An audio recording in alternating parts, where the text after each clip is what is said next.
যে আপোনালোকে কেনেকুৱা ধৰণৰ ঘৰখন লাভ কৰিব পাৰিব, কিমান টকা বাজেটৰ ঘৰখন লাভ কৰিব পাৰিব, ডিজাইনটো আপোনালোকৰ কেনেকুৱা ধৰণৰ হ'ব, কেতিয়া আপোনালোকে ঘৰখন লাভ কৰিব পাৰিব। নমস্কাৰ বন্ধুসকল, মই আজিৰ এইটো ভিডিঅ'ত আপোনালোকৰ লগত আলোচনা কৰিম যে আপোনালোকে যিসকলে চৰকাৰী ঘৰ পাবৰ কাৰণে জিঅ'টেক কৰিছিল, তো আপোনালোকৰ কাৰণে কিন্তু ফাইনালি আপোনালোকৰ কাৰণে এটা ভাল খবৰ আহি পৰিছে। আপোনালোকে যিসকলে জিঅ'টেক কৰিছিলে তো আপোনালোকে অপেক্ষা কৰি আছে আমাৰ জিঅ'টেক ঘৰখন আমি কেতিয়া লাভ কৰিব পাৰিম, জিঅ'টেক ঘৰৰ মুঠ বাজেটটো আমি কিমান টকা বাজেটৰ অৰ্থাৎ কিমান টকাৰ ঘৰখন আপোনালোকে আমি লাভ কৰিব পাৰিম, বা কেনেকুৱা ডিজাইনৰ ঘৰখন আমি আমাৰ অসমখনত আপোনালোকে লাভ কৰিব পাৰিব। আজিৰ এইটো ভিডিঅ'ত আপোনালোকৰ লগত এই তিনিওটা প্ৰশ্নৰ উত্তৰ মই দিবলৈ আপোনালোকক চেষ্টা কৰিম। গতিকে আপোনালোকে আজিৰ এই ভিডিঅ'টো একেবাৰে প্ৰথমৰ পৰা শেষলৈ চাই থাকিব। এতিয়া বলক আমি ভিডিঅ'টো আৰম্ভ কৰোঁ আৰু আপোনালোকক দেখুৱাই দিওঁ যে আপোনালোকে ঘৰখন কেতিয়া লাভ কৰিব পাৰিব, কোন ডিষ্ট্ৰিক্টৰ মানুহে আপোনালোকে কেনেকুৱা ধৰণৰ ঘৰ লাভ কৰিব পাৰিব। আৰু বহুতে মোক কমেণ্ট বক্সত সুধি থাকে বা মেছেজ দি সুধি থাকে যে দাদা আমি আমুক ডিষ্ট্ৰিক্টৰ মানুহ হওঁ, আমি চাংঘৰ লাভ কৰিব পাৰিম নে নাই।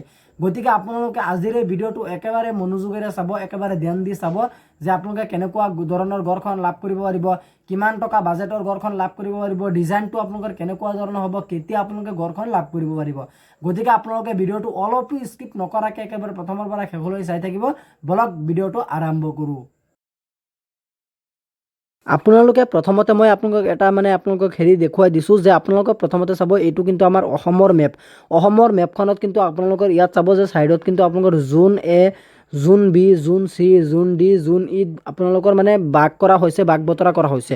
গতিকে মই এতিয়া আপোনালোকক দেখুৱাই দিম যে আপোনালোকে কোনসকলে কেনেকুৱা ধৰণৰ ঘৰখন লাভ কৰিব পাৰিব, কোন ডিষ্ট্ৰিক্টত আপোনালোকে কেনেকুৱা ধৰণৰ ঘৰখন লাভ কৰিব পাৰিব। প্ৰথমতে আপোনালোকে ইয়াত চাব যে A01ত কোনবিলাক আপোনালোকৰ ডিষ্ট্ৰিক্ট পৰিছে, মই ভিডিঅ'ৰ আগলৈকে আপোনালোকক জনাই দিম।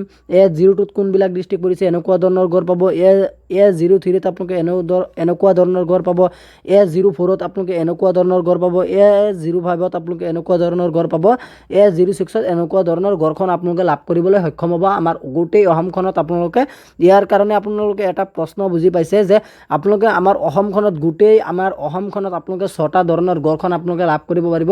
আপোনালোকৰ জেগা অনুযায়ী কিন্তু আপোনালোকক যিটো চাংঘৰৰ কথা আপোনালোকে কমেণ্ট বক্সত সুধি আছিলে, চাংঘৰখন আপোনালোকে লাভ কৰিব পাৰিব।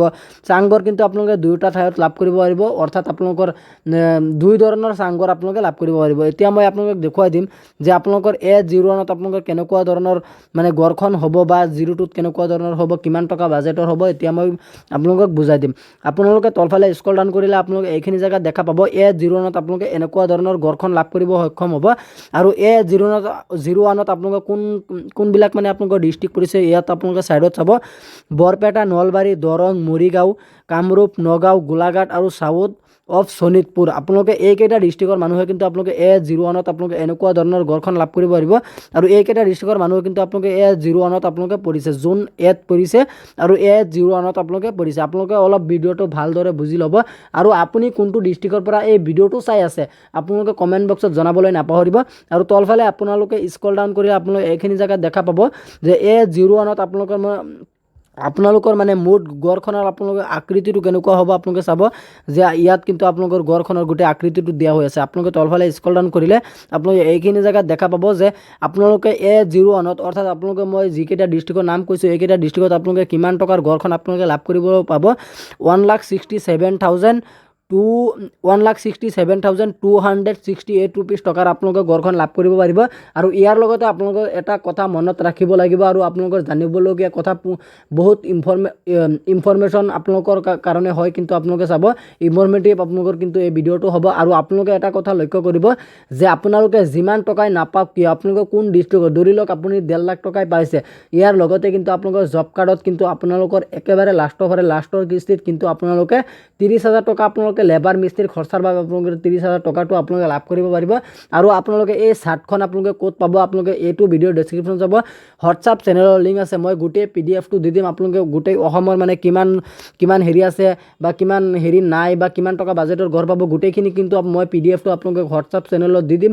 আপোনালোকে এইটো ভিডিঅ'ৰ ডেছক্ৰিপশ্যনত চাব, হোৱাটছআপ চেনেলৰ লিংক আছে, আপোনালোকে গৈ পিনে হোৱাটছআপ চেনেলত জইন হ'ব আৰু আপোনালোকে এই ভিডিঅ'টো আপোনালোকে এই PDF-টো পাই যাব। তাৰপিছত আপোনালোকৰ A02ত আপোনালোকে এনেকুৱা ধৰণৰ ঘৰ পাব। AS02 আপোনালোকে কোনকেইটা ডিষ্ট্ৰিক্ট পৰিছে মই আপোনালোকক জনাই দিছোঁ।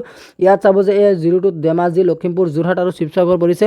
আৰু AS02 আপোনালোকে কিমান টকা বাজেটৰ আপোনালোকৰ গড়খন হ'ব। ইয়াত চাব যে AS02 আপোনালোকৰ বাজেটটো হ'ব, মুঠ আপোনালোকৰ বাজেটটো হ'ব 1,55,808 ৰুপিজ টকাৰ। তাৰপিছত কিন্তু আপোনালোকে তলফালে স্ক্ৰল ডাউন কৰিব। AS03 কিন্তু আপোনালোকে এনেকুৱা ধৰণৰ গড়খন লাভ কৰিবলৈ সক্ষম হ'ব। আৰু AS03 কিন্তু আপোনালোকৰ কোনকেইটা ডিষ্ট্ৰিক্ট পৰিছে। ইয়াত চাব কাৰ্বি আংলং আৰু ডিমা হাছাও অকল পৰিছে। আপোনালোকে এনেকুৱাকৈ মানে AS03 আপোনালোকে এনেকুৱাকৈ গড়খন লাভ কৰিব পাৰিব। আৰু আপোনালোকৰ এই চৰকাৰী ঘৰৰ অৰ্থাৎ জিঅ'টেক ঘৰৰ আপোনালোকৰ মোৰ AS03 বাজেটটো হ'ব 1,76,949 ৰুপিজ। আৰু লগতে কিন্তু আপোনালোকে 30,000 টকা এক্সট্ৰাকৈ আপোনালোকে লেবাৰ মিস্ত্ৰী খৰচৰ বাবে জব কাৰ্ডত আপোনালোকে সেই টকাখন লাভ কৰিব পাৰিব। তাৰপিছত কিন্তু AS04 আপোনালোকে এনেকুৱা ধৰণৰ গড়খন লাভ কৰিব পাৰিব। AS04 আপোনালোকে কোনকেইটা ডিষ্ট্ৰিক্ট পৰিছে। কোকৰাঝাৰ, চিৰাং, বাক্সা, ওদালগুৰি, শোণিতপুৰ, বঙাইগাঁও, ধুবুৰী, গোৱালপাৰা, কামৰূপ আৰু চাউথ গোলাঘাট। আৰু আপুনি কোনটো ডিষ্ট্ৰিক্টৰ পৰা এই ভিডিঅ'টো চাই আছে আপোনালোকে কমেণ্ট বক্সত জনাবলৈ নাপাহৰিব। আৰু AS04 আপোনালোকে কিমান টকা বাজেটৰ গড়খন লাভ কৰিব পাৰিব। ইয়াত চাব 1,86,404 ৰুপিজ টকাৰ গড়খন আপোনালোকে লাভ কৰিব পাৰিব। তাৰপিছত কিন্তু আপোনালোকে তলফালে স্ক্ৰল ডাউন কৰিলে আপোনালোকে এইখিনি জেগাত দেখা পাব যে AS05 কিন্তু আপোনালোকে এনেকুৱা ধৰণৰ গড়খন আপোনালোকে লাভ কৰিব পাব। তাৰপিছত কিন্তু AS05 কিন্তু আপোনালোকে কোনকেইটা ডিষ্ট্ৰিক্ট পৰিছে। কাছাৰ, কৰিমগঞ্জ, হাইলাকান্দি। গতিকে আপোনালোকে চাগে নিশ্চয় গমেই পাইছে AS05 আপোনালোকৰ মানে কিমান টকা বাজেটৰ গড়খন আপোনালোকে লাভ কৰিব পাৰিব। ইয়াত চাব যে 1,97,247 ৰুপিজ টকাৰ আপোনালোকে গড়খন লাভ কৰিব পাৰিব AS05। তাৰপিছত কিন্তু আপোনালোকৰ AS06 কিন্তু আপোনালোকে এনেকুৱা ধৰণৰ গড়খন লাভ কৰিব পাৰিব। এনেকুৱা ধৰণৰ চাংগড় কিন্তু আপোনালোকে AS01তো লাভ কৰিছে আৰু 06তো আপোনালোকে লাভ কৰিব পাৰিব। আৰু AS06 কিন্তু আপোনালোকে মানে কোনকেইটা ডিষ্ট্ৰিক্ট পৰিছে। কাৰ্বি আংলং আৰু ডিমা হাছাও কিন্তু আপোনালোকে AS06 পৰিছে। তাৰপিছত কিন্তু আপোনালোকে AS06 মুঠ আপোনালোকৰ বাজেটটো কিমান টকা হ'ব 1,28,714 ৰুপিজ টকাৰ আপোনালোকে AS06 আপোনালোকে লাভ কৰিব পাৰিব। গতিকে জিঅ'টেক ঘৰৰ বিষয়ে যদি আপোনালোকৰ আৰু কিবা জানিবলগীয়া বা সুধিবলগীয়া কুৱেশ্যন থাকে তেনেহ'লে মোক আপোনালোকে কমেণ্ট বক্সত জনাবলৈ নাপাহৰিব। বা আপোনালোকে হোৱাটছআপ চেনেলৰ লিংক আছে আপোনালোকে তাতে গৈ কিন্তু আপোনালোকে মেছেজ কৰিব পাৰিব। গতিকে আপোনালোকে মোক জনাই দিব যে দাদা মোৰ এইটো অসুবিধা হয় বা এইটো অসুবিধা হয়। আপোনালোকে জিঅ'টেক ঘৰৰ বিষয়ে বা যিকোনো হেৰিৰ বিষয়ে আপোনালোকে কুৱেশ্যন কৰিব, মই আপোনালোকক উত্তৰটো দিবলৈ সদায় সাজু আছোঁ। গতিকে আজি ইমানখিনি আছিলে আপোনালোকক দিবলগীয়া ইনফৰমেশ্যন। আশা কৰিছোঁ ভিডিঅ'টো চাই ভাল পালে। যদি ভিডিঅ'টো চাই ভাল পালে তেন্তে ভিডিঅ'টো এটা লাইক কৰি দিব। আৰু আপুনি যদি আমাৰ চেনেলত নতুন আছে প্লিজ আমাৰ চেনেলটো ছাবস্ক্ৰাইব কৰিবলৈ নাপাহৰিব। ধন্যবাদ থাকিল সকলোলৈ। জয় আই অসম।